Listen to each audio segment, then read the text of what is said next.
Selamat malam. Halo teman-teman businesspreneurs. Ketemu lagi bersama saya Ibu Ati dari business.id. Nah, apa kabarnya teman-teman? Ternyata pemerintah sudah mengumumkan bahwa PPKM itu diperpanjang lagi. Ya. Jadi mudah-mudahan teman-teman ya masih tetap semangat ya, jaga kesehatan supaya begitu PPKM-nya itu dinyatakan selesai, teman-teman siap ya untuk memulai usahanya. Nah, teman-teman, bagi yang sudah pernah bergabung dengan kami, maka sudah tahu ya bahwa setiap minggu, hari Senin malam dan hari Rabu malam itu ada sesi Q&A, question and answer. Malam ini bersama Pak Baskoro Hadi Sukatmo ya, dan Rabu malam biasanya itu bersama dengan Pak Budi Isman.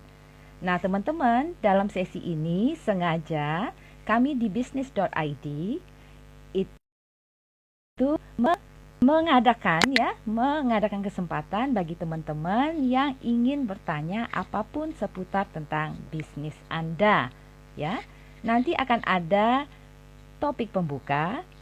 Namun teman-teman tetap ingat bahwa siapkan pertanyaan apa saja yang ingin ditanyakan oleh teman-teman, dan karenanya waktunya hanya 1 jam ya, dari jam 7.45 sampai 8.45. Maka teman-teman harapannya segera, kalau sudah ada pertanyaan diketik aja pertanyaannya di kolom pertanyaan atau di kolom komentar ya. Nah, hari Sabtu biasanya kami di business.id juga punya yang namanya Business Forum. Jadi siap-siap aja ya di agendanya. Nah, saya akan undang Pak Baskoro Hadi Sukatmo karena sudah waktu. Selamat malam Pak Tribuan Purnama. Siapa lagi nih yang biasanya ikut sesi Q&A Senin malam nih? Ini ada Alfa Reza yang join juga. Halo Pak Baskoro. Selamat kabar, malam. Bu? Baik. Semangat ya Pak Bas. Semalam ya. Sampai terharu kita ya. Ya. Hebat, Diharapkan hebat. teman-teman juga, iya teman-teman juga semangat ya. Jangan pantang menyerah. Harus sering gagal supaya bisa dapat kemenangan yang lebih besar. Begitu kan ya Pak Bas di hidup ini. Benar, benar. Benar Ya. sekali. Luar Ini biasa tadi ada saya yang baru merhatikan. gabung. Iya. Ini ada yang bilang baru gabung nih dari Gamis Prodes. Oke, selamat Woi, selamat bergabung bergabung bagi yang nih, baru. Gamis Prodes. Ini dari ayam geprek yang biasanya rutin juga ya ikut di kita. Ya siapa aja nih, Iya, dari banyak kota nih rasanya Pak Bas. Nah, dari mana saya aja Bu Ati? tolong, ini bisa diketik nggak dari kota mana aja? Nih Pekanbaru, Aditya Irawan. Wis, Siapa lagi nih? Aditya dari Pekanbaru. Semangat Siapa ini. lagi nih? Ada yang dari ujung timur nggak? Dari Indonesia. Ternate, Merauke, Sorong. Kita juga ingin tahu seperti Lisa apa di sana dari bisnis. Bandung. Baby. Batam. Woi. Hergun dari Wah, Papua ada tuh. tuh. Wes. Yeay. Ada yang bergabung nih dari ujung timur. Ini berarti sudah malam ya di sana. Hebat-hebat. Ayam Iya. goreng Almunda dari Padang. Halo, halo. Iya. Halo. Ada dari Timika itu yang tadi. Semarang hadir ya Bang Ridwan. Ridwan. Ini rajin juga nih. Iya nih, ada rajin-rajin ya. Seneng saya kalau ngeliat orang semangatnya tinggi semua nih. Oh, ada Kuala Lumpur nih Pak Bas. Dari Kuala Yuniati Lumpur. Kuala Lumpur. Iya. Dari Malang. Ayo, dari mana Sen-sen. lagi nih? Wow. Kita main jauh-jauhan nih, mana yang Biasanya paling jauh nih, Kuala Lumpur. Mardiah. Dari mana Mardiah nih? Sen roti bakar super. Ini kayaknya mereka pengen belajar nih Pak, pada sedih nih, PPKM-nya diperpanjang. Iya, tadi baru breaking news deh dari Pak Jokowi. Tapi Betul. alhamdulillah apa namanya paling tidak angkanya tidak mengerikan lagi. Maksudnya udah menurun, Bu. Moga-moga menurun terus walaupun ya masih apa namanya setiap minggu ada aja lah orang yang saya kenal itu berpulang. Jadi tetap saya pikir apa namanya situasinya masih tetap tidak baik, tapi paling tidak Iya. trennya menurun. Moga-moga terus menurun sehingga nanti tanggal 9 bisa PPKM nggak turun dari 4 mungkin ke 1 atau bahkan sudah tidak ada lagi. Betul ya Pak Bas. Jadi teman-teman tetap semangat ya, sambil sekarang ini kita nambah ilmu dulu. Tadi Mardiah katanya dari Palembang hadir. Ya, Ya, banyak nih sekali. Lapis Saangso Duo Fitri. Halo Fitri dari Jambi. Apa kabar lagi nih teman-teman? Ya, Pak Bas. Jadi topik malam ini saya tadi sengaja belum sampaikan. ya, Kira-kira apa topik ya yang pembukanya menurut nih. Pak Bas sebagai pembuka yang bakal menghangatkan obrolan malam ini?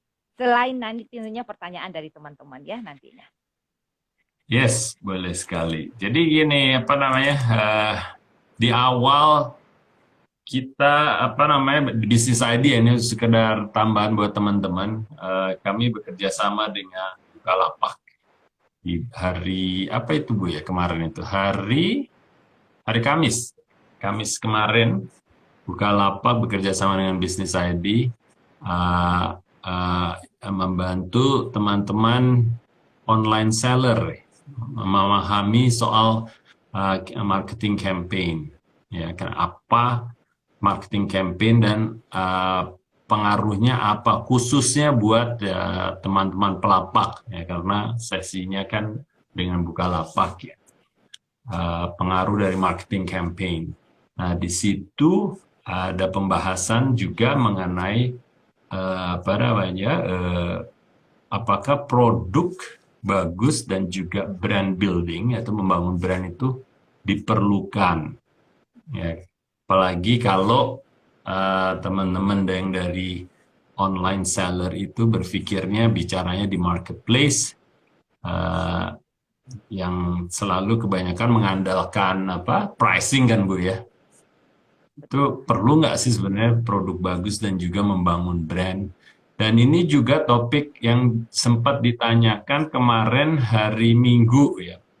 Pak Budi diundang juga oleh Yuzak dari Ilmu Keuangan bersama Mas Hadi Kuncoro dan juga Rex Marindo bicara juga tuh ada pertanyaan seputar zaman sekarang lagi susah-susahnya apalagi dengan apa namanya banyaknya merger, super ekosistem istilahnya, perlu nggak sih produk yang bagus dan juga membangun brand? Nah, jadi saya pikir topik pembukanya sangat tepat nih. Paling tidak seminggu terakhir ini banyak yang mengangkat dan mempertanyakan kekuatan dari sebuah produk dan tentunya juga kekuatan daripada sebuah brand. Perlukah itu? Ya.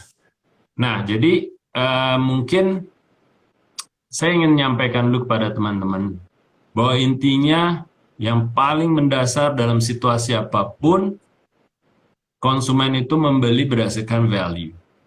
Ya. Value, nilai dari sebuah produk atau jasa yang ditawarkan, itu prinsip mendasar sekali. Yang dibeli value, nah celakanya buati teman-teman itu berpendapat yang namanya value itu harus harganya tinggi atau mahal gitu. Padahal value nilai secara penjelasannya adalah ya nilai. Nilai itu bisa nilai tinggi atau nilai rendah, menengah, rendah sekali, tinggi sekali. Ya nggak bedanya kita kalau ikut ujian gitu kan ya Buati ya. semua pasti punya nilai. Mau ikut ujian pasti ada nilainya. Ada yang dapatnya mungkin 10 dari 100, ada yang 90 dari 100, dan seterusnya. Nah, nilai itu sebenarnya yang mencerminkan harga yang mana konsumen itu ingin bersedia membayar terhadap satu produk atau jasa. Nah, jadi dari pemikiran itu, sebenarnya di situasi apapun, konsumen itu tetap membeli nilai dari sebuah produk. Nah, hubungannya apa dengan apa namanya brand? Perlukah kita membangun brand? Nah, konsep keduanya adalah, halo John, selamat malam. Nih, murid salah satu yang paling rajin juga nih, John Allen. Selamat bergabung, John. Jadi hubungannya apa? Kalau kita bicara value dengan brand. Nah, brand itu sebenarnya bukan hanya sekedar logo atau merek. Nanti dimarahin Pak Bill kalau semuanya masih berpendapat seperti itu. Ya, jadi kalau yang namanya brand, isinya itu adalah value. Gitu. Nah, sekarang pertanyaannya, oke, kita udah jelas. Orang beli value yang ada di brand. Oleh karenanya, brand itu menjadi sangat penting, gitu kan? Nah, apakah kalau brand yang punya value itu harganya mahal? Kembali lagi kan ke pertanyaan yang awal. Ya itu, kalau value nilainya hanya sekedar fitur, value-nya lebih rendah daripada value yang punya fitur dan benefit. Kalau produk yang punya value-nya punya fitur, benefit, dan motivasi, itu akan jauh lebih tinggi nilainya. Nah, itu kan berbanding lurus. Nilai rendah, harga rendah. Nilai tinggi, harga tinggi. Oke, jadi teman-teman harus menyadari dan memahami. Ini sudah terbukti. Perusahaan-perusahaan yang punya brand-brand yang kuat, ya, yang sampai dengan 100 tahun dan yang mungkin cukup langgeng, itu adalah perusahaan-perusahaan yang memiliki penawaran bisnis yang punya value yang kuat. Dan value itu bisa disejajarkan. Apakah ya kalau kita ambil contohnya value itu setingkat Toyota, ya harganya setingkat Toyota. Value itu setingkat Mercedes-Benz, ya nilainya setingkat Mercedes gitu loh. Yang satu harganya 300 juta, yang satu harganya 900 juta. Dua-duanya tidak mahal bagi konsumennya. Ya, kadang-kadang kita suka ketumbuk-tumbuk Bu Ati, di mana targetnya kita tidak terlalu jelas, akhirnya orang targetnya Kijang ditawarin Mercy, ya dia akan bilang value-nya nggak relevan sehingga dianggap mahal karena tidak sesuai dengan kebutuhan atau problem yang dia miliki. Istilahnya kan gitu. Nah, jadi kalau kembali lagi, oke, specifically lah, kita bicara di marketplace. Kita bicara di online selling. Perlukah brand yang kuat? Perlukah membangun brand? Sesederhana itu buat dia. Kalau membangun brand itu perlu dana dan perlu waktu. Nah, sama dulu perusahaan-perusahaan besar yang sekarang sudah besar, dulunya masih kecil, itu juga nggak serta-merta langsung menginvestasikan segala kekuatan finansialnya ke pembangunan brand.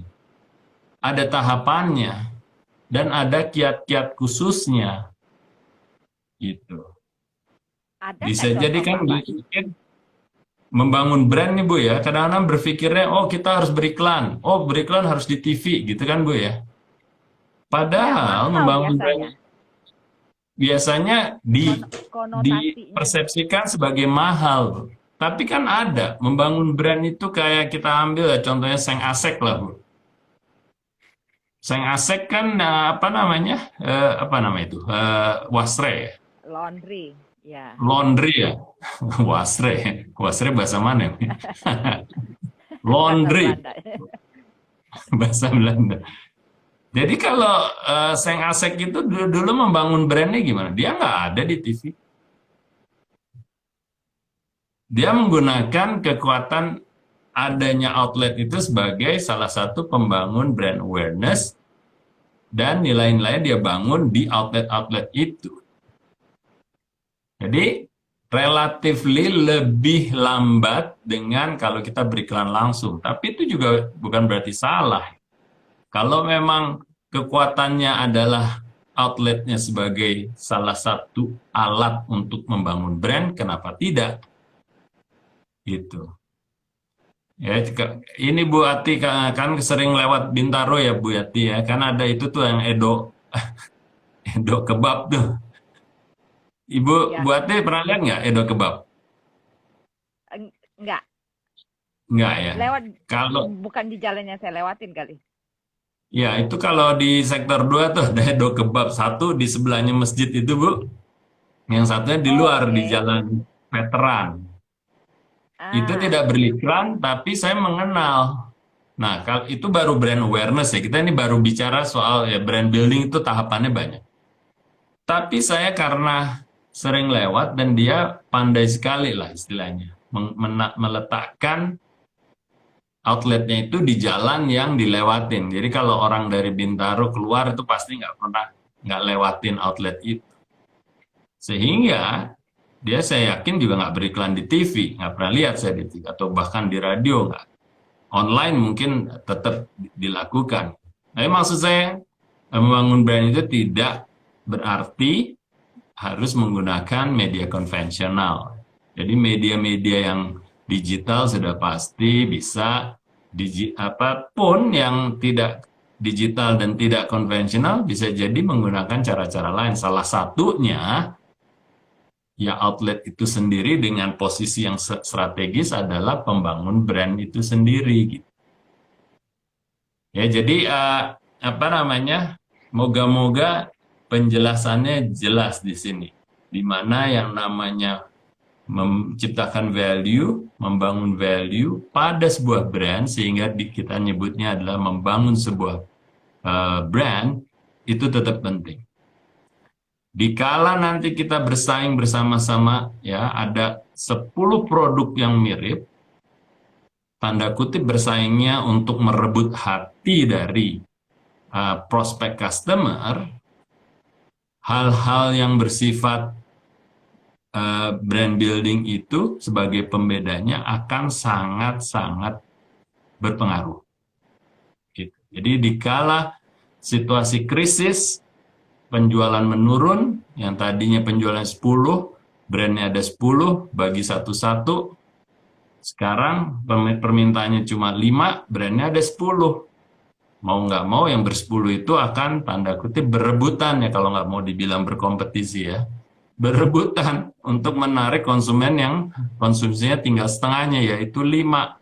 Nah, dikala ada brand 10, mana yang kira-kira akan jauh lebih menarik perhatian dan yang akan dibeli? Tentunya yang ada punya value, yang ada price to value-nya jelas. Kalau nggak ada value-nya, yaitu tidak punya brand yang kuat, dia akan tersisihkan atau paling tidak ada di situ tapi nggak terlalu diperhatiin. Seperti itu. iya. Ya, jadi saya ingin menyampaikan kepada teman-teman, brand building itu tetap diperlukan. Brand yang Ya, punya misalnya, value akan lebih tahan imun, lebih betul, tahan betul, krisis. Pak. Karena itu cepat diingat Gitu. sama orang. Enggak, saya ingat aja kalau Hmm. misalnya saya dulu sih nggak tahu itu yang warteg itu dulu saya pikir memang tempat makan ya yang apanya menu rumahan murah, tapi nggak, saya pikir dulu tuh nggak nyaman. Tapi kemudian Ya, setelah saya pernah diajak yang namanya yang warteg Bahari itu ya, dan itu saya kalau ngelihat kemana-mana, kalau mau mampir gitu ya, beli itu, saya pilih yang itu. Karena saya tahu, sudah melekat di kepala saya, kalau cari warteg, cari yang ya, seperti itu, karena itu ya, masih bersih, yang seperti itu. Jadi, yang teman-teman yang UMKM pun, yang bisnisnya kecil, itu juga bisa ya Pak, dan tidak harus mahal seperti yang Pak Bas tadi bilang. untuk memulai ya meinikan value-nya ke calon customer yang menjadi sasarannya kan gitu. Betul, betul. Karena juga ini Bu, apa namanya, satu tahapan lagi yang lebih tinggi adalah pemahaman di mana keputusan konsumen itu emosional, Bu. Jadi nggak selamanya rasional. Ini kita tadi bicara soal rasional, walaupun dalam komponen value itu ada yang sifatnya motivasi itu sudah tingkatnya emosional ya Bu ya, irasional ya, tidak rasional. Jadi konsumen itu sebenarnya mengambil keputusannya kebanyakan emosional. Mayoritas itu udah emosional. Nah, kalau ada satu brand yang dipersepsikan lebih kuat daripada yang lain, itu bisa mempengaruhi feedback terhadap produk yang ditawarkan. Jadi bisa jadi, apa namanya, umpama sama-sama makanan Padang, Bu. Yang satu dari sederhana, yang satu dari Takalajuo lah, mama yang nggak dikenal sama sekali. Pasti kalau orang tahu, lihat ini sederhana, ini Takalajuo, yang satu lagi mungkin eh, apa namanya Natrabu, mama gitu. Yang udah pasti terpersepsikan lebih enak itu mungkin yang dua, si sederhana dan Natrabu. Nah, tergantung dari targetnya. Kalau Natrabu kan kelas atas, yang premium, kalau yang sederhana kelas bawah.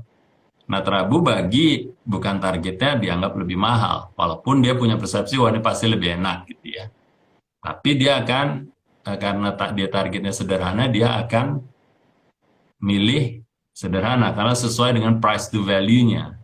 Tapi dia nggak akan milih Takalajuo karena harganya sama dengan sederhana, brandnya tidak sekuat sederhana. Dia pasti nggak akan beli Takalajuo itu gitu. Karena dia merasa secara persepsi apa nih gitu. Dan itu akan mempengaruhi rasanya dia, Bu. Secara apa namanya? Secara irasional ya, dia akan merasa oh nih kurang enak nih. Gitu. Padahal bisa jadi rasanya sama atau lebih enak daripada sederhana. Gitu. Betul sekali, betul sekali. Ini ada yang komentar nih Pak, Anggun Davila. Betul Pak, kayak grup BTS itu ya. Itu value-nya padahal saya juga nggak tahu BTS itu apa, cuman karena sudah hype-nya itu tuh sudah ada, jadi mau nggak mau kan jadi perhatian gitu loh. Iya, betul sekali, Bu. Di apa namanya istilahnya kemarin itu di antara soldier-nya itu ya BTS sudah die hard itu. Tapi ada contoh yang sebenarnya klasik, Bu. Sebelum kita bicara soal perlukah produk itu bagus ya. Yang contoh paling klasik itu adalah Coca-Cola sama Pepsi Cola. Itu kan yang pernah kita angkat ya, saya sama Pak Budi. Dari sisi value dua-duanya mungkin setara lah ya. Yang tentunya yang targetnya Pepsi merasa value-nya dia di Pepsi lebih tinggi daripada Coca-Cola. Sebaliknya, konsumennya Coca-Cola merasa value Coca-Cola lebih tinggi dari Pepsi. Karena motivasinya masing-masing target grup itu lebih cocok ke salah satu produk itu. Nah, ini contoh yang klasik. Waktu itu diawali dengan yang namanya blind test. Blind test, itu blind test benar-benar nggak ada brandnya. Secara sensori, itu rasanya Pepsi Cola lebih diminati ketimbang Coca-Cola. Blind test loh.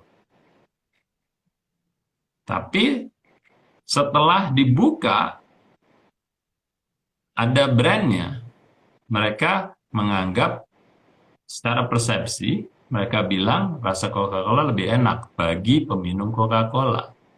Nah, itu yang membuktikan bahwa the power of brand itu sangat penting. Membuktikan dua hal. Yang pertama, brand sangat penting. Yang dua, mempengaruhi sensori kita. Persepsi kita itu dipengaruhi oleh brand itu. Terus ada satu lagi, Bu. Saya waktu itu di FNN di Malaysia tuh, Bu. Jadi setiap tahun baru Cina, ya, Chinese New Year, kemasannya minuman itu yang namanya 100 plus, mereknya 100 plus, itu rajanya di sana untuk isotonik. Nggak bedanya di sini Pocari Sweat. Kalau di Malaysia itu namanya 100 plus. Jadi Kalau setiap tahun baru Cina, ya Imlek ya kalau kita nyebutnya di sana dibilangnya tahun baru Cina, Chinese New Year. Itu kemasannya yang biasanya putih dengan logo merah putih biru, hijau hijau putih birunya. Itu kemasan yang dasarnya putih diganti emas, Hmm. khusus untuk Imlek, dibuat emas. Nah, itu dari tahun ke tahun sama dilakukan. Nah, yang lucunya saya pernah nyoba iseng-iseng aja nih ke anak saya, Tim. Cobain deh ini. Jadi yang isotonic 100 plus ini yang kemasannya emas, gold. Terus dia minum. Wah, ini rasanya lebih enak dari biasanya. Bayangin, Iya, bayangin iya. itu praktis sekali. Dia merasa bahwa karena hanya kemasannya berubah, dia nggak merasa kemasannya dirubah sehingga formulasinya berbeda. Dia hanya merasa bahwa rasanya lebih enak daripada 100 plus yang biasanya. Itu Ya, sesatu tapi brand, benar, betul ya, Bu? betul. Saya dapat kemasan coklat untuk Valentine, ya dengan kemasan khusus. Padahal itu Hershey chocolate sama dengan kemasan yang coklat biasa, tapi karena ini ada warnanya pink, itu kok rasanya agak ada raspberry atau gimana gitu ya. Padahal sih sama aja kali ya. Benar, benar. Bahkan ada penelitian itu, Bu. Jadi saya ingat sekali saya baca reportnya itu, coklat yang bentuknya bundar dan yang bentuknya kotak, Bu. Ini bicara di luar brand sedikit ya, Bu. Jadi apa yang kita lihat itu akan mempengaruhi apa yang kita rasakan. Coklat yang bentuknya bundar dan coklat yang bentuknya kotak itu rasanya beda, Bu. Jadi yang bundar dipersepsikan sebagai coklat yang rasanya lebih manis. Kalau yang kotak-kotak itu lebih pahit. Jadi bisa Oh, waktu itu baru ada tahu saya. penelitian sama, Bu. Resepinya sama, tapi satu dibuat kotak, satu dibuat bulat. Dia merasa oh, yang ini lebih manis, yang ini lebih pahit. Luar biasa. Iya, luar biasa tuh, Pak. Betul, betul. Ya, jadi Iya. teman-teman itu jangan jangan pikir bahwa kemasan itu tidak mempengaruhi, ya. Tapi tidak harus mahal kan kemasan tuh, Pak. Enggak, Bu. Enggak. Kemasan itu sebenarnya, makanya saya beberapa IG saya waktu itu menampilkan bahwa kemasan itu yang suka terlewatkan, yang suka terlupakan di satu bauran marketing yaitu produk. Ya, di marketing mix atau bauran marketing itu ada yang namanya strateginya di produknya.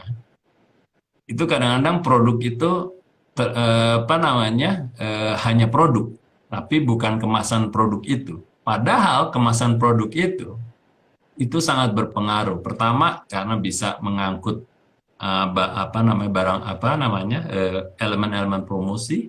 Yang kedua juga bisa menarik.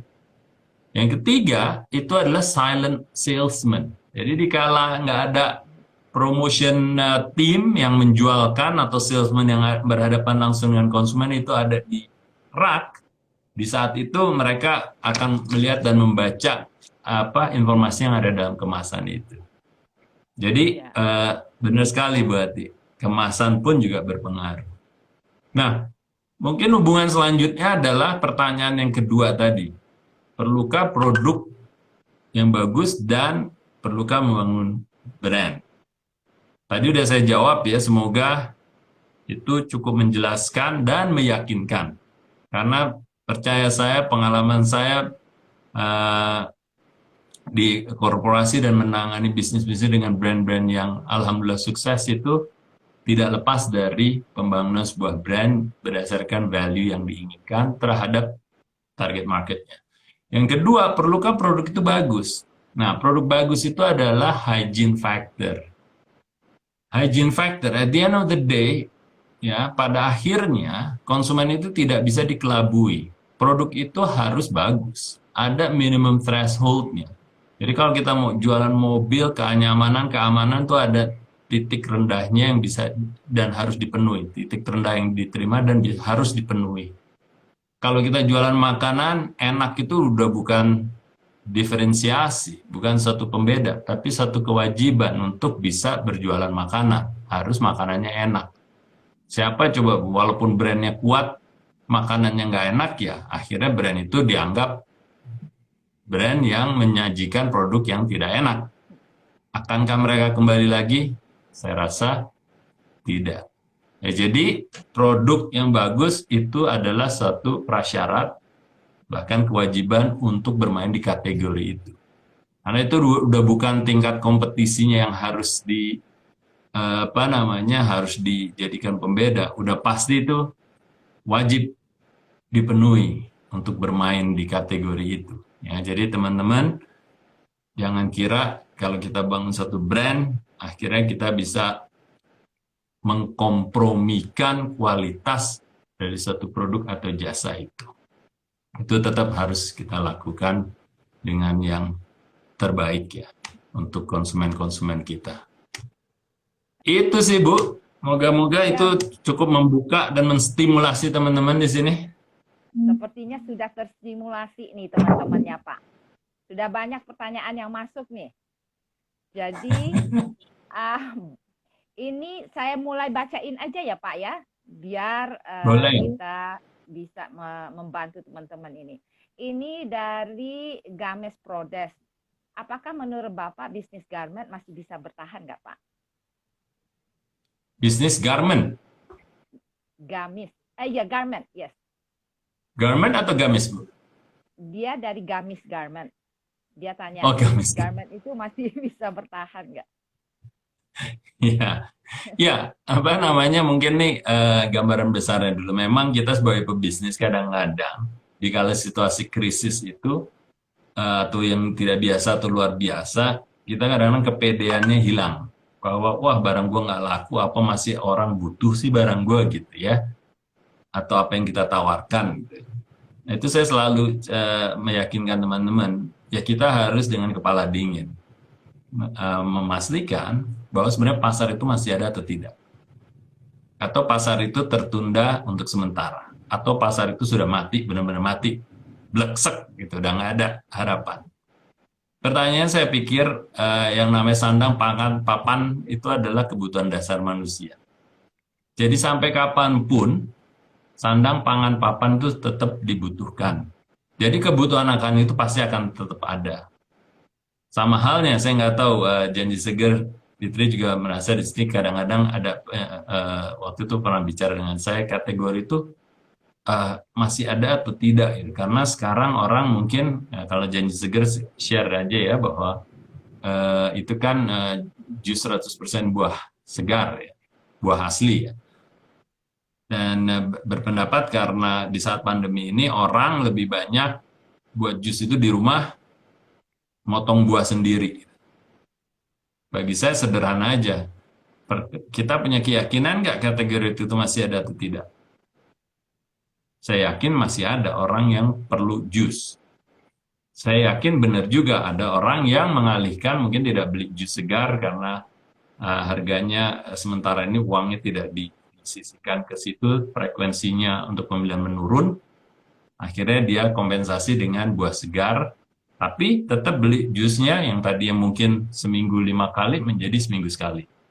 Jadi alias pasar itu tetap ada, hanya konsumsinya menurun, per kapitanya menurun karena tekanan ekonomi atau karena daya beli berkurang, atau ada kategori lain yang menarik, yaitu kayak buah segar potong sendiri yang mengalihkan konsumsi daripada jus itu.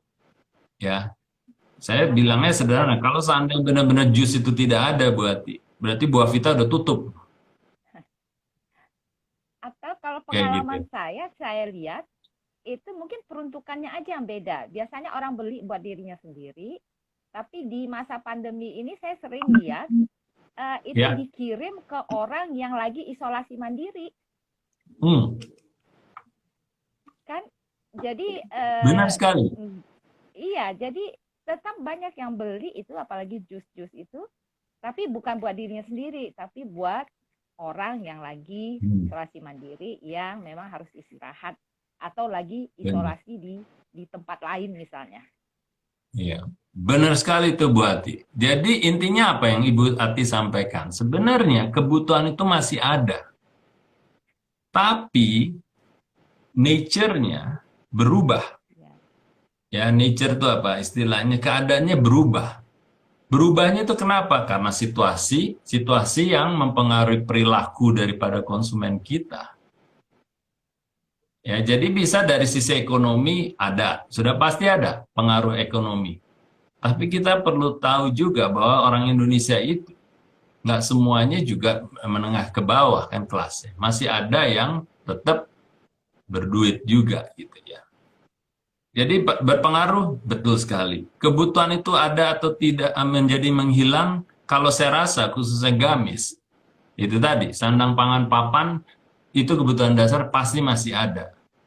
Terjadi pengurangan pembelian bisa jadi itu benar sekali. Sekarang apa yang harus kita lakukan? Kembali lagi kita akan mendorong di tingkat brand kita sendiri atau kategori itu.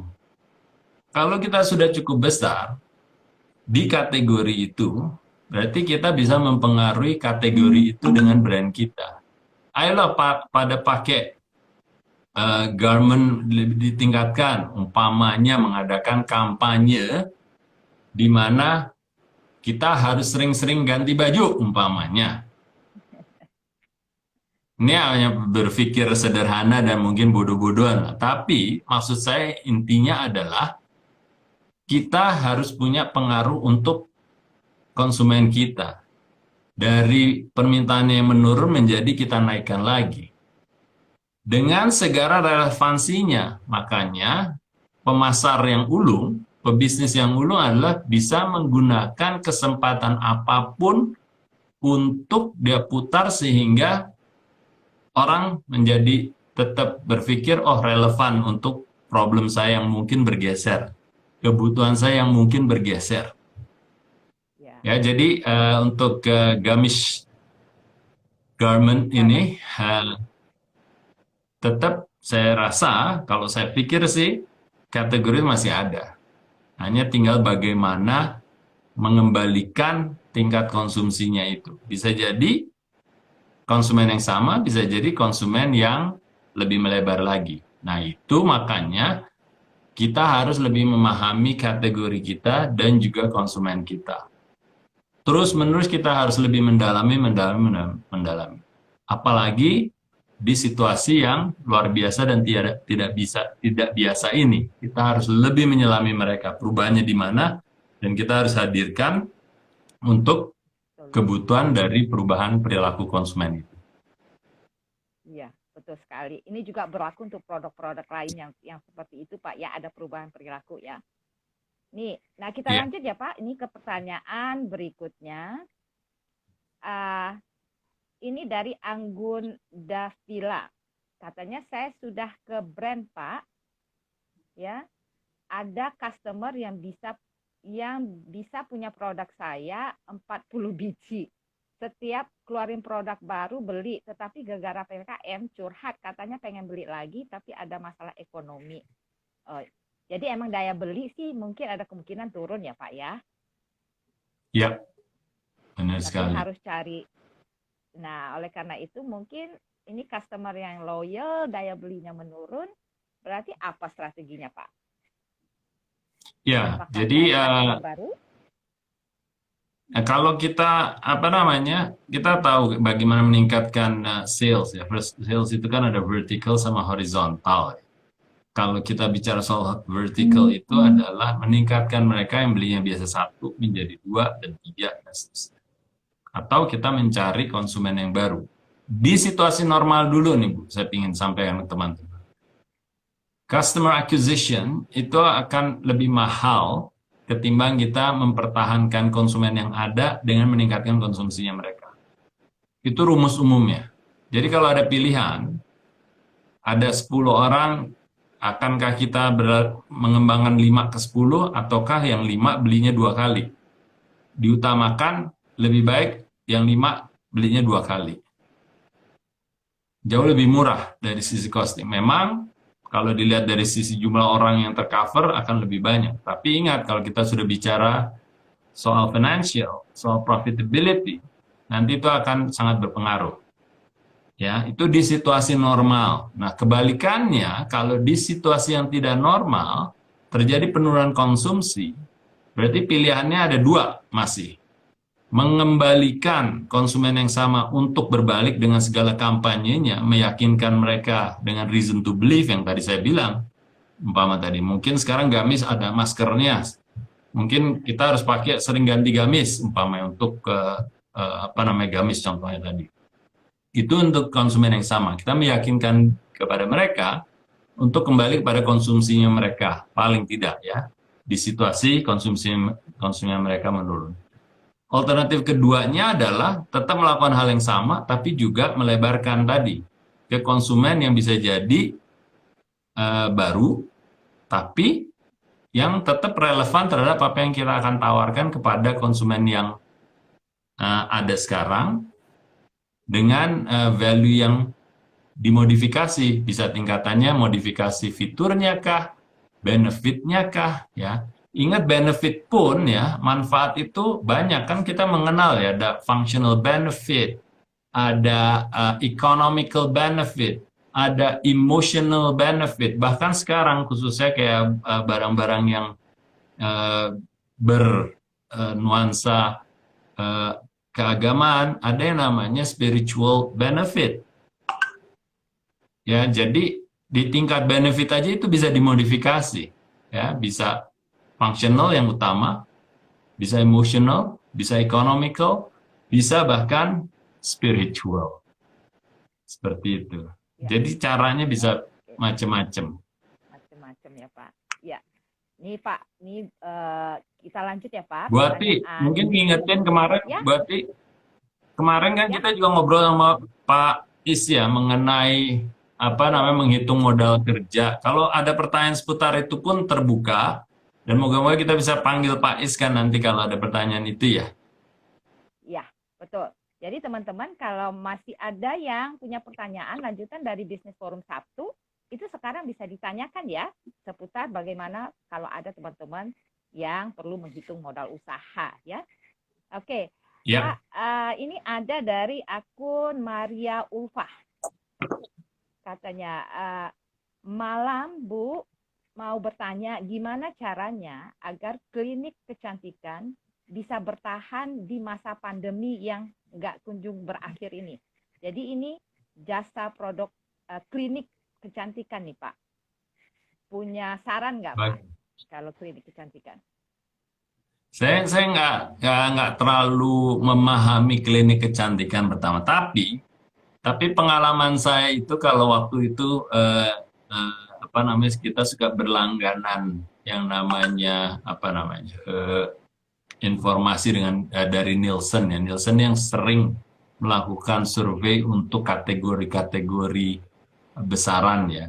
Walaupun saya waktu itu di Susu, mereka sudah kadang-kadang memberikan insight kategori di personal care, apa namanya, bisa bentuknya macam-macam ya, personal care itu termasuk kecantikan kan.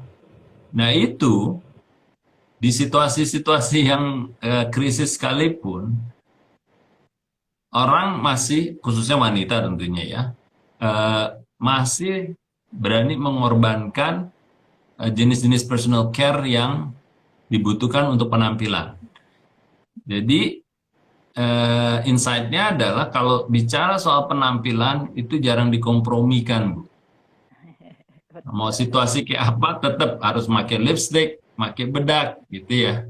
Dan kalaupun mungkin mereka merasa sangat-sangat keberatan dengan harganya karena apa namanya uangnya menjadi lebih tipis di saat situasi krisis, mereka biasa under trading.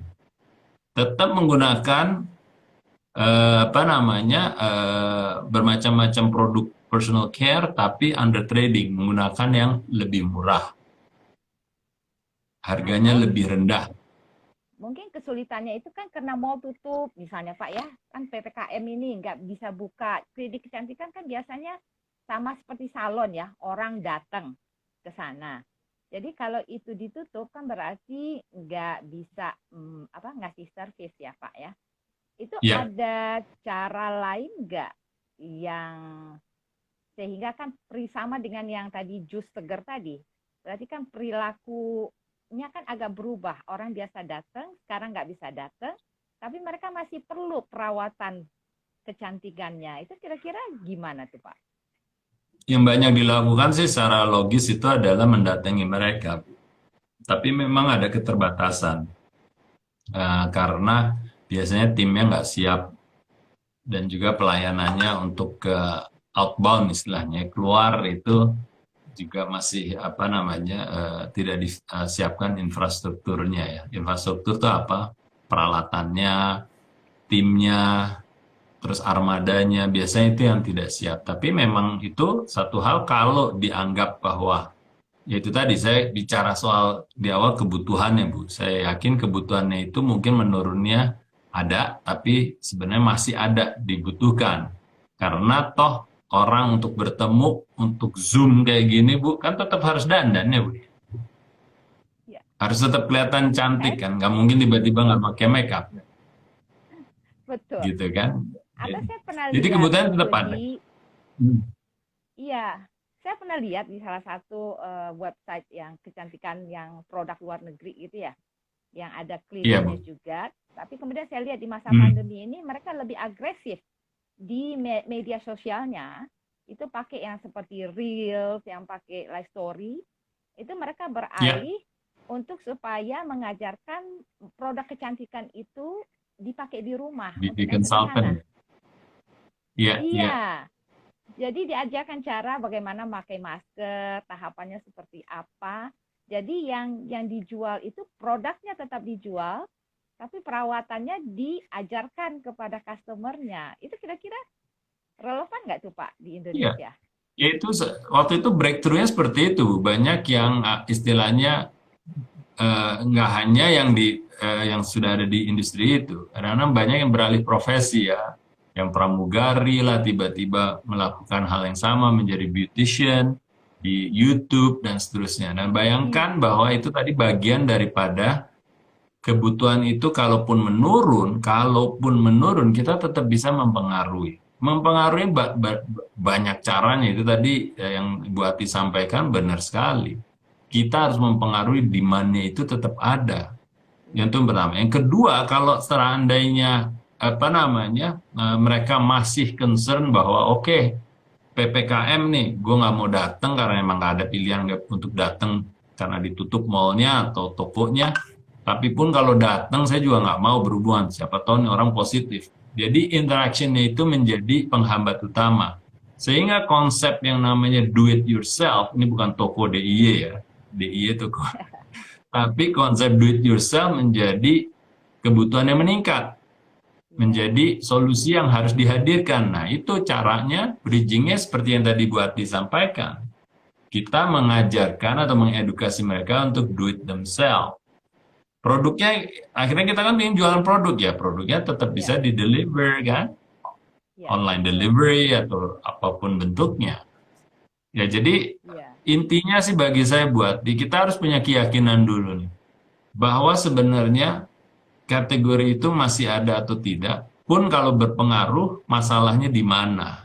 Oleh karena tetap nggak boleh terlepas dari pemahaman perubahan di tingkat kategori dan di tingkat konsumennya itu. Itu harus kita cari tahu. Sehingga kita tetap bisa menghadirkan solusi yang relevan dengan perubahan perilaku itu. Ya betul. gitu. Iya, iya, menarik, menarik Pak. Nah, ini ada pertanyaan nih seputar value nih. Dari Hendarsyah Febrian. Pak, produk yang high value, apakah cocok kalau dijual dengan harga rendah, agar motivasinya biar lebih banyak pembeli? Idealnya seperti itu. Jadi bangunlah value setinggi-tingginya, eh, harganya serendah-rendahnya. Idealnya seperti itu. Sehingga value for money-nya menjadi tinggi. Ya, kalau saya tunjukkan dengan dua tangan, yang kanan ini adalah value, yang ini pricing. Idealnya sebenarnya seperti ini. Value setingkat ini, price setingkat ini. Tapi kalau value itu kita bangun terus, ya, ini berarti value for money menjadi lebih meningkat. Itu yang akan mengalahkan produk yang value-nya setingkat tinggi, harganya segini. Nah, itu yang sering terjadi, yang namanya disrupsi kan seperti itu, Bu Ati. Disrupsi teknologi itu yang memungkinkan orang bisa menghadirkan value yang sama, tapi dengan harga yang lebih murah, atau harga yang lebih rendah daripada hubungan price to value sebelumnya. Itu kita lihat ya, banyak kategori yang sudah membuktikan. Sewaktu saya di Aqua, dikala Aqua itu diakuisisi oleh Danone, brand Danone di Aqua itu meningkatkan value. Sehingga tanda kutip tiba-tiba value dia meningkat, tapi dia tetap jual kemasan yang 600 seharga waktu itu mungkin Rp3.000 atau Rp2.000, saya lupa. Sehingga itu menggoyang price to value-nya. Yang tadinya 2.000 dengan nilai indeks umpamanya nih value 2.000, tiba-tiba Danone Aqua yang tadinya Aqua cuma 2.000, value-nya dia naik ke atas dengan adanya Danone Aqua. Tapi harganya ditahan di bawah. Price to value-nya menjadi lebih baik. Sehingga value for money juga meningkat. Oleh karenanya waktu itu, wah, melesat tinggi sekali jualannya Danone Aqua. Terus kita juga pernah lihat hal yang terbalik di iPhone ya. Ini saya kasih teman-teman konteksnya, mungkin produknya dianggap ini bukan produk UMKM. Yang terpenting adalah konteksnya ya, teman-teman. Konteksnya. Bukan masalah, oh itu kan perusahaan besar, oh itu kan brand besar. Jangan seperti itu. Yang penting pembelajarannya nih. Ya, di iPhone, dikala harganya melesat tinggi terus tuh Bu, dari iPhone 6, 7, 8, 9, 10, itu sampai titik tertentu value-nya itu tidak naik seperti model-model sebelumnya, sehingga konsumen merasa bahwa gila, iPhone 10 harganya udah tinggi tapi nggak ada yang lebih baru, tapi harganya udah jauh lebih tinggi. Akhirnya apa yang terjadi? Jadi kalau saya nggak salah yang iPhone 10, 11, mungkin bahkan yang 12 itu saat diluncurkan itu respon pasar itu tidak setinggi model-model sebelumnya karena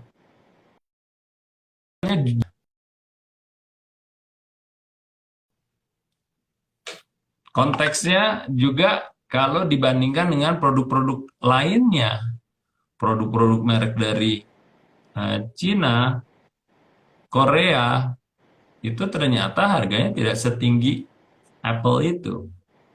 Oleh karena kemarin-kemarin pun saat diluncurkan Apple yang terakhir itu, akhirnya harganya pun ditahan atau naik sedikit, tapi tidak termasuk handset.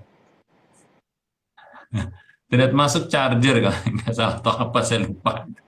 Itu kan untuk menunjukkan bahwa ya udahlah, harganya mending nggak naiknya nggak terlalu lebih tinggi, tapi toh nggak dapat headset juga gitu, earphones seperti itu. Nah ini maksudnya dua contoh yang moga-moga teman-teman paham bahwa dikala kita membangun satu value itu ada hubungannya dengan harga pasaran yang mana konsumen bersedia untuk membayar. Jadi bangunlah value setinggi-tingginya, kalau bisa harganya serendah-rendahnya. Nah, kalau begitu ini ada pertanyaan lanjutan nih dari teman-teman.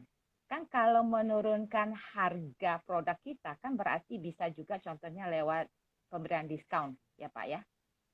Jadi, nah sekarang nggak mungkin kan Pak terus-terusan memberikan diskon terusnya. Atas itu strateginya gimana tuh Pak? Seberapa lama teman-teman itu harus menurunkan harganya untuk bisa menaikkan itu value dari itu produknya? Ya, jadi saya pengen lihat teman-teman ngelihat konteksnya harga diturunkan itu dalam konteks promotion, ya promosi. atau dalam arti kata lainnya adalah insentif supaya konsumen itu memperhatikan produk kita dan akhirnya membeli. Promosi itu adalah sebuah komunikasi yang ada unsur persuasi dan ada action point sehingga konsumen itu membeli kita. Atau kita sebutnya bahwa kita istilahnya berkomunikasi dengan baik kepada mereka, akhirnya mereka terpengaruhi dan membeli produk kita. Semuanya itu kan pemanis. Salah satunya adalah price discount. Salah 2 dan sampai dengan salah 100-nya bisa macam-macam. Beriklan. Saya ngomong sama Bu Ati aja, ada kesempatan saya bicara dengan Bu Ati, saya bisa mempengaruhi Bu Ati untuk jualan. Bisa jadi Bu Ati udah teriyakini, udah nggak mikirin lagi mau harganya 100, wah gila nih, value-nya 100, gue beli 100. Udah nggak penting harganya itu menjadi 50 atau 40, tidak terlalu relevan lagi sebenarnya. Kalau saya udah bisa ada panggungnya, ada bicara dengan Bu Ati teriyakini. Itu salah satu pemanisnya. Bisa juga mengadakan aktivitas publicity. Kemarin kita lihat yang fenomena geser botol akhirnya sangat berpengaruh. Tentunya pengaruhnya saat itu negatif. Tapi kan pengaruh positifnya bisa dilakukan hal yang lain. Untuk yang air mineralnya kan itu pengaruh positif. Publicity, ya, publicity itu apa? Publicity pemberitaan itu juga salah satu hal yang bersifat promosi, pemanis. Apalagi event, activation, ya, ngadain kayak waktu itu saya sering saya kasih contoh jalan 10.000 langkahnya Anlin. Sampai sekarang saya yakin teman-teman yang pernah melihat kampanye saat itu masih teringat. Jalan 10.000 langkah.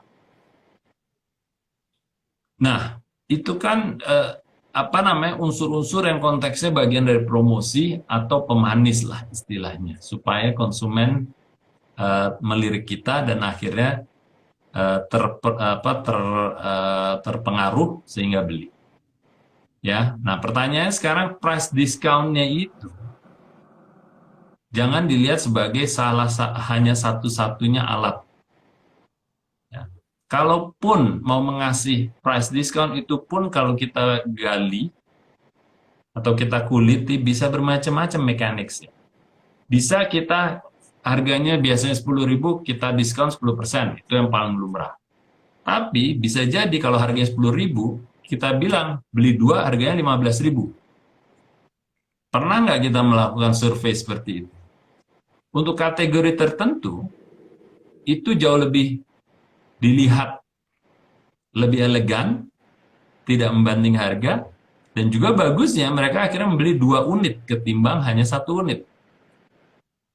Ya, jadi saya ulangin, pilihannya beli 1 di diskon 10% atau beli 2 seharga 1,5 kalinya atau 1,7 kalinya lah, terserah. Pernah nggak disurvei itu? Kalau seandainya situasinya adalah ekonomi tidak tertekan, purchasing power atau daya beli konsumennya kita sudah pahami tidak terlalu berpengaruh, bisa jadi yang seperti itu akan lebih diminati. Impact-nya akan jauh lebih positif. Paling tidak kita jualannya masih jauh lebih banyak ketimbang jualan 1 di diskon. Ya, jadi pun kalau kita sudah mengerucutkan kepada promosi yang sifatnya hubungannya dengan harga, masih banyak lagi caranya. Kita bisa kasih voucher. Ya, jadi harganya masih sama, tapi kita kasih voucher. Untuk pembelian kedua, nanti bisa pembelian ketiganya mendapat diskon 10% umpamanya. Ya, ini perhitungannya tadi saya ngomong 10-20% itu hanya ilustrasi ya, tapi tetap harus dihitung. Ya, jadi jangan gunakan price discount itu sekedar banting harga gitu. Gunakan itu dengan perhitungan yang tepat. Bisa jadi dihubungkan dengan occasion. Dalam rangka perayaan 17 Agustus, kami akan memberikan 17 kali produk dengan harga yang sekian umpamanya. Jadi dibuat itu membangun value kita ketimbang dianggap sebagai pemotongan harga saja, gitu. Ingat, kita sebagai pemasar, kalau kita sudah punya value, apapun yang kita lakukan, itu harus berhubungan dengan value kita, ya. Value dalam artian motivasinya, apa yang dicari oleh konsumen, apa yang menjadi daya tarik utamanya produk kita, itu yang harus kita mainkan terus. Nah, jadi kembali tadi kayak contohnya di Anlin ya, menggunakan aktivasi jalan 10.000 langkah, itu beli produk nggak di diskon. Beli produk tapi dapat pedometer, alat pengukur langkah. Oke. Padahal alat pengukur langkah itu saya beli waktu itu ya, Fontera beli dari Cina itu harganya rendah sekali. Tapi perceived value-nya itu tinggi sekali. Jadi kasarnya kita belinya cuma eh, mungkin $1 umpama anggap ya. Tapi itu dipersepsikan karena itu kalau barang itu dijual di luar itu bisa ratusan ribu rupiah, gitu.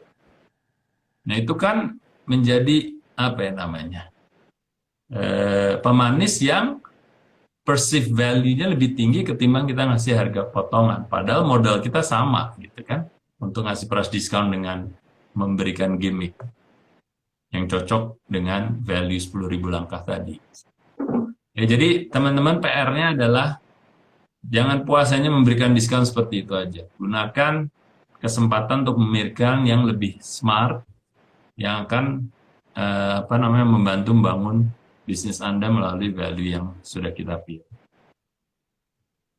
Ya, nih Pak Bas, ini waktunya sudah 8.45, cuman masih ada 2 pertanyaan lagi yang menurut saya menarik. Apakah boleh kita lanjut? Boleh, silakan, silakan, Bu. Oke, ini dari Mas Ridwan Purnama nih, masuk. Membangun brand value, apakah harus selalu melalui brand awareness? Ya, itu tahapannya. Jadi kalau kita memahamin ya, namanya brand itu ada dua statusnya. Brand stature sama brand strength. Brand stature itu adalah popularitasnya, tongkrongannya. Bisa kita dikenal, brand awareness. Sama, Anda mengenal Bu Ati, Anda mengenal saya. Baskoro, mengenal saja. Tahu, oh Bu Ati, oh saya tahu itu Bu Ati. Baskoro, oh ya saya kenal, saya pernah dengar Pak Baskoro. Itu tahapannya adalah brand stature, popularitas, awareness, ya. Tapi ada satu lagi yang namanya brand strength. Nah, brand strength itu adalah isinya. Anda mengenal nggak Bu Ati itu seperti apa? Anda mengenal nggak saya seperti apa? Jadi value-nya Bu Ati dan value-nya saya itu adalah dikemasnya adalah brand strength-nya tadi. Oke? Dua-duanya perlu atau tidak? Perlu. Tapi punya brand statur yang kuat tidak terlalu penting kalau kita tidak punya brand strength yang kuat. Karena dikenal saja, tapi tidak diingat, maksudnya aware ya, disadari tapi tidak dikenal isinya, itu tidak banyak pengaruhnya. Ya, jadi brand awareness itu penting, tapi yang jauh lebih penting adalah isinya atau brand strength-nya. Karena itu nanti akan turunannya funnelingnya tuh seperti oke, dikenal, di aware top of mind atau enggak aware. Nah, itu dikenal apa tidak, positioningnya seperti apa, oh dikenal. Terus ada keinginan untuk membeli enggak, ada. Nah, itu nanti konversinya sampai akhirnya membeli dan akhirnya merekomendasikan itu benar-benar nanti harus dihitung. Ya, tapi langkah pertama benar, brand awareness harus ada. Yang kedua, yang jauh lebih penting adalah brand strength yang dibangun oleh value. Ya, oke, terima kasih. Itu semua dibahas di e-course-nya Pak Baskoro, Value Creation. Jadi untuk teman-teman yang ingin mendalami, ya silakan ya ikut di kelasnya Pak Bas nantinya ya. Oke, Ya. Pak Bas, berikutnya ini dari Rizky Agus Sampurna. Pak, kami ada produk baru, anggap aja harganya 5.000. Saat ini lagi laris manis karena kekosongan kompetitor dengan harga 8.000. sehingga ada kebijakan dari kami untuk memaksa toko menjual harga harus sama. Jadi apakah ini kira-kira menurut Pak Bas ini gimana nih? Harga harus sama maksudnya menjualnya dengan harga kompetitor yang Harga 8.000 atau gimana? kompetitor Harga kompetitornya 8.000, mereka harganya 5.000, laris manis karena di kompetitor itu lagi kosong. Nah, kami punya kebijakan untuk maksa toko menjual harga harusnya sama. Ini Mas Rizky, apa harganya di 8.000 seperti kompetitor karena lagi kosong kompetitornya atau di harga yang 5.000? Ini belum jelas nih. Oh, Ya, jadi apakah kalau itu saya lihat berbahaya atau tidak, Pak? Sama dengan harga kompetitor katanya. Bahaya nggak, Pak? itu biasanya temptation. Apa Bu temptation? Ini Godaan, godaan. godaan. Tapi sederhana aja, teori ekonomi menyebutkan bahwa kalau supply itu lebih rendah daripada demand, berarti harga otomatis akan naik. Itu sederhana saja. Jadi mau itu dipengaruhi atau dipengaruhi itu akan naik. Dikala ada keterbatasan supply, itu nikmat sekali. Istilahnya harga itu akan bermain menjadi liar. Tapi kita sebagai pemilik bisnis, kita harus mengontrol itu. Karena ingat tadi, kalau value lebih tinggi daripada price itu oke-oke aja. Tapi kalau ketebalikannya, itu nanti akan koreksinya juga cepat. Di saat supply-nya udah normal.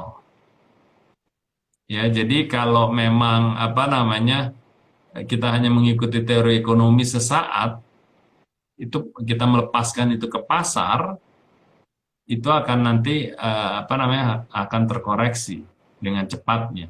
Dikala apa namanya kompetitornya itu sudah mensuplai lagi situasi supply demand yang normal, berarti harganya kembali ke harga masing-masing ya 4.000 dan 8.000 tadi. Jadi Betul. bagi saya sih itu pilihan Anda lah. Kalau Anda ingin menggunakan itu sebagai kesempatan, ya itu pilihan Anda. Tapi kalau bagi saya lebih baik ya kita mempertahankan price to value. Jangan sampai tergelincir di mana nanti kita apa namanya harganya terlalu tinggi atau di atas dari value yang kita tawarkan. Di situasi di mana supply lebih rendah daripada permintaan, semuanya akan diuntungkan dengan harga yang lebih tinggi. Ya, jadi kembali pilihannya. Kalau dari sisi apa namanya marketing, itu kita sebaiknya value lebih tinggi daripada price. Jadi yang harus diingat itu price per value-nya ya Pak ya. Soalnya kalau Betul. tadi kompetitornya udah 8.000 lagi, jadi ada persaingan, kenapa orang akan memilih Anda di harga 8.000 itu ya nggak Pak? Iya, betul, betul sekali. Lantas Anda turun lagi harganya, kan berarti itu perang diskon yang terjadi ya Pak ya, bukan ya value ya, produk per value-nya. Benar sekali. Betul sekali.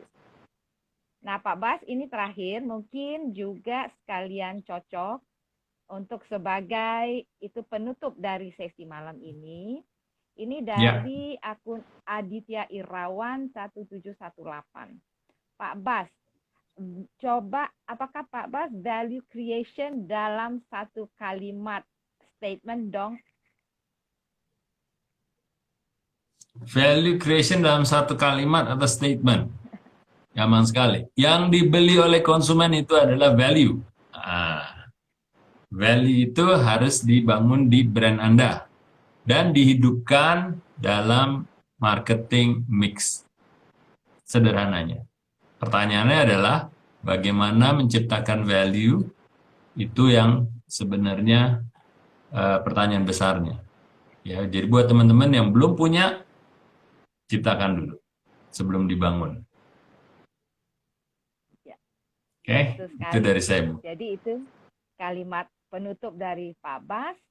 Kenapa value creation ya? Membangun value itu penting karena yang dibeli oleh customer itu adalah value, bukan harga dari produk Anda ya.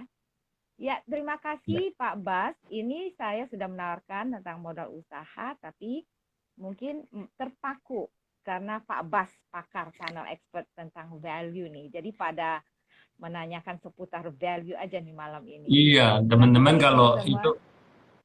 Jadi buat ya Iya, mungkin buat teman-teman juga kita selalu memberi kesempatan ya di Senin dan Rabu apa namanya untuk bisnis Q&A. Tapi juga sebenarnya topiknya kalaupun bergulir dari bisnis forum silahkan ya. Karena saya yakin kalau ada pertanyaan itu kita pembicaranya apalagi Pak Iskandar kan panel expertnya di bisnis ID juga. Pasti beliau juga akan betul. bersedia lah. Moga-moga kalau ada pertanyaan kita call beliau. Akan undang beliau. Gitu, Ya, tampil iya, di sini. iya. Jadi karena waktu juga, ya, kena 5 menit lagi akan jam 9, mungkin Pak Bas dan teman-teman lain juga mau rehat ya sejenak dari hari yang panjang. Niatkan aja teman-teman bahwa nanti hari Rabu malam yang biasanya live sesi Q&A bersama Pak Budi Isman itu nanti akan menjadi ngobrol bareng ya dengan Pak Dedi Sidarta dari dconsulting.id, dan tema yang diambil ya topiknya adalah 12 langkah sukses membangun bisnis yang profitable and sustainable. Jadi jangan lupa ya untuk ikut di Rabu malam bersama Ya, Pak Budi Isman. Dan Sabtu kita juga ada bisnis forum ya Pak Bas ya, seperti biasa. insya Allah. Insya Allah. Oke. Terima kasih teman-teman yang sudah bergabung. Ini banyak sekali yang mengucapkan terima kasih nih Pak Bas di kolom komen. Semoga bermanfaat ya. Sama-sama, Sampai saya ketemu tenang. Kita lagi semangat terus ya di Bu lain Hati ya untuk kesempatan. bantu teman-teman Iya, yang punya semangat. antusias. Iya, tadi juga banyak yang curhat Pak Bas, kita juga dengar ya. Ini juga boleh di kolom ini sesi curhat buat teman-teman, tapi jangan lupa pertanyaannya sehingga ilmunya juga nambah. Oke, dengan Iya, demikian bisa. saya dan Pak Baskoro itu ya undur diri. Selamat malam, selamat istirahat. Ya, teman-teman Terima tetap kasih sehat Bu dan Hati. semangat. Ya, Terima Pak Bas kasih para juga business ya. trader. Sampai ketemu lagi ya. Assalamualaikum. Assalamualaikum, selamat malam teman-teman.